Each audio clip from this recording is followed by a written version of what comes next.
All right. Welcome to this Money Monday edition of Liquid Lunch on Biz TV. I'm John Tobacco. It's a special Money Monday today because all your money is on the line tomorrow in probably the most biggest election in history, and certainly in the modern era. Everything is on the line, good versus evil, capitalism versus socialism. Donald Trump is working it to the bone left and right. Now, I want to tell you, because so many people are calling me and they're saying, JT, why are the polls like this? Why do they keep telling us this? I've been saying it for a while, but they are trying to program our minds to lessen people going out to vote. Like when they say in Arizona, Trump is down 7 in a traditionally red state, and there's been a big transition there. They're saying he's down 7 because they want those Republicans over there to be like, my vote doesn't matter, and they don't go out. It's not true. And we have a huge network here at Liquid Lunch. My buddy Bobby Schatz, who takes all the photos for the show, and he's been part of Team Tobacco forever, reached out to his Uncle Danny, who's like right at ground zero of Arizona. He's in Maricopa County, okay? Uncle Danny tells me just this morning, they had a 96-mile convoy, like this crazy convoy, and they're happening everywhere. There's rallies every single week, all over the place. Trump, Trump, Trump.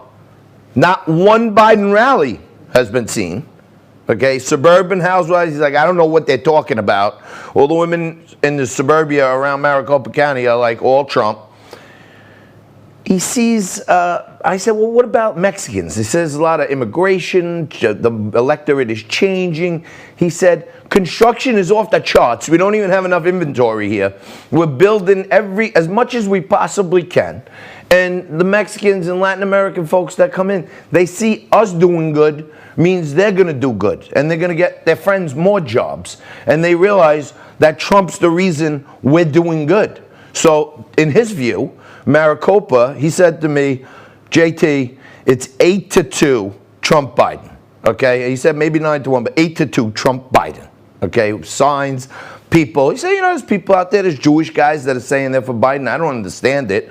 But this to me was the best part. Okay, his father-in-law, let's call him Papa Vincenzo, is he's an Italian immigrant. Okay, loves Trump, and he's always trying to talk people into loving Trump. And he apparently, like right up till now, the enthusiasm is so high that Papa Vincenzo is figuring out ways to send in thousands of dollars to Trump, encouraging other family members to send in money to Trump. So when people are still donating the day before Election Day in Maricopa County, I say this. Keep your eye on the ball, folks. We know what they told us 4 years ago. They're trying to run the same play again. We had it scoped out from the beginning. That play didn't work. They should have went to another play. But Arizona, as far as I'm concerned, no longer in play. That's a red state. I'm going to break down a whole bunch of stuff. I talked to one of my buddies down in Tampa, Florida. I'm going to give you a real insight from on the ground in Tampa. Lots of other stuff to go over. Right here locally, we have one of the hotly contested congressional races in the entire country. Freshman Congressman Max Rose, who sold out Staten Island and voted to impeach Donald Trump, versus Nicole Malliotakis, New York State Assemblywoman, ran against Bill de Blasio for mayor. So we're going to contrast that race. I'm going to give you some amazing numbers that are happening here in New York, in Staten Island, New York. And I think the same thing is happening all over the country. And those wackos on the left, they want to confuse us right now. Don't be confused. Keep voting. Keep running up the score. They deserve to be drudged. They deserve to be mushed at the end of this game. And then we don't have to spike the football. We just leave the field peacefully. We'll take a quick break. We're going to come back right after this with our Money guests. Fernando Uribe joins me right after this. And then Joe Pinion will be here. Lots to talk about. Stick with us.